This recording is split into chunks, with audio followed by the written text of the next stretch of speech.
Bonjour et bienvenue dans la rubrique podcast de Vision Times. Ce podcast est issu de l'article écrit par Michael Davis.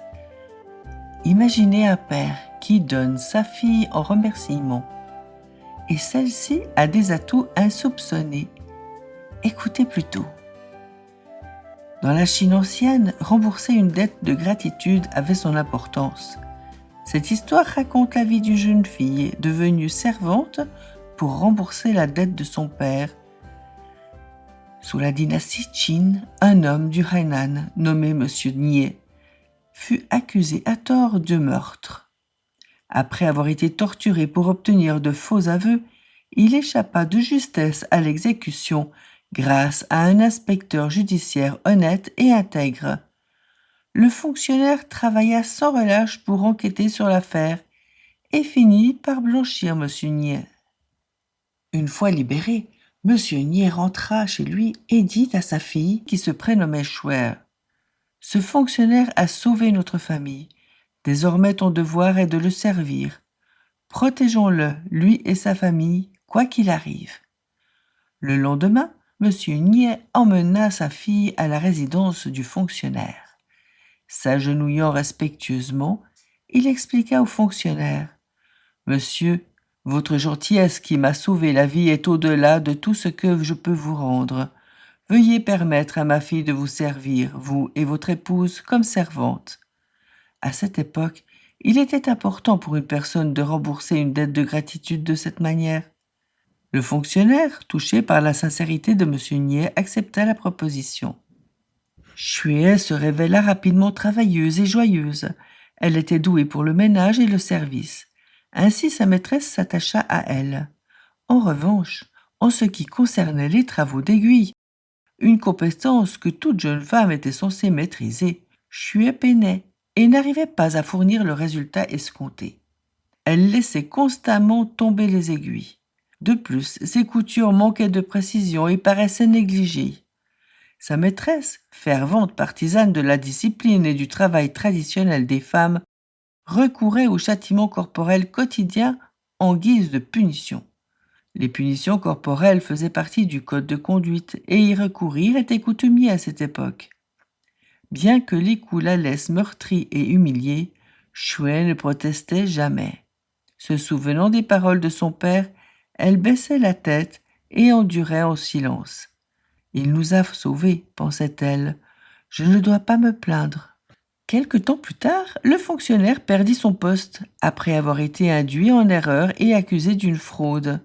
N'ayant d'autre choix que de retourner dans leur Guangdong natal avec sa famille, il se prépara à retourner dans sa région natale. Un soir, alors qu'il traversait une forêt dense, une soudaine volée de flèches partit des arbres et siffla autour de la famille. La panique s'empara de la caravane. Le fonctionnaire pâlit. « Ce sont eux, dit-il en tremblant, les bandits. » Ce n'étaient pas des voleurs ordinaires. Le chef, Sai Changjin, Lu Biao, était tristement célèbre pour ses projectiles mortels. Ces projectiles étaient des petites armes en fer. Il pouvait en lancer 5 à la fois avec une précision extrême. Son second, Chu Jian, la béquille de fer, avait un jour brisé un tambour de pierre aux portes du temple d'un seul coup de bâton de fer. Même les officiers locaux étaient impuissants face à ces 2 bandits. Les serviteurs s'enfuirent, la maîtresse était pétrifiée de peur, mais Shuai s'avança, calme et sereine. « Ces scélérats n'oseront pas s'attaquer à votre carrosse, dit-elle. Mais s'ils le font, je m'en occuperai moi-même. » Le fonctionnaire la regarda incrédule. « Toi, mais tu n'es qu'une fille. »« Je suis peut-être une fille, répondit-elle, mais s'il vous plaît, donnez-moi un cheval. » N'ayant d'autre choix, il lui tendit les rênes. En un éclair, Shuai monta à cheval et disparut dans les bois. Face au bandit, Shuai cria « Savez-vous qui je suis ? Je suis Nie Shuai, du Hainan. » Les hommes éclatèrent de rire. « Nous ne voulons que de l'argent, pas des petites filles. »« Imbécile, lança-t-elle, votre vie est en jeu et vous vous moquez de moi ?» Le chef tira un projectile. Shuai l'attrapa en plein vol avec 2 doigts. Un deuxième vola, elle le saisit de l'autre main. Elle mordit le troisième entre ses dents, souriant comme si elle jouait à un jeu. Un quatrième projectile arriva et elle se pencha en arrière sur le cheval, le rattrapant proprement avec ses pieds. Lorsque le cinquième arriva, elle le lança en l'air, envoyant les 2 projectiles s'écraser au sol à 30 pas. Se redressant d'un bond, elle cracha le projectile de sa bouche. « C'est tout ce que vous avez ?» Un deuxième bandit chargea avec un lourd bâton de fer. Schwer l'arracha à main nue, le brisa en 3 morceaux, puis frotta le métal jusqu'à ce qu'il ramollisse comme du coton. Elle le jeta. « C'est le bâton en bois de ta mère ? Comme c'est pathétique !» Sous le choc, les bandits restèrent figés. Avant qu'ils ne puissent réagir, Schwer banda son arc et décrocha 2 flèches, une à gauche, l'autre à droite. Les 2 bandits tombèrent, tués sur le coup. Les autres bandits qui accompagnaient le chef et le second tombèrent à genoux, implorant la grâce. « Vous ne méritez pas que je me salisse les mains, » leur répondit Schwer. « Déguerpissez !» Elle retourna à la caravane, calme et sereine. Le fonctionnaire et sa femme étaient stupéfaits. « Par votre grâce, les bandits ont été chassés, » dit Schwer, avant de tout raconter. « Comment pouvez-vous posséder un tel talent ?» demandèrent-ils. « Je m'entraîne au maniement de la lance et de l'épée depuis mon enfance, » expliqua-t-elle en souriant. « La couture, par contre, je n'ai jamais appris. » La dette de gratitude remboursée, l'épouse du fonctionnaire demanda alors. « Alors pourquoi ne vous plaignez-vous jamais quand je vous frappais ? Mon père m'a dit de vous rendre la gentillesse.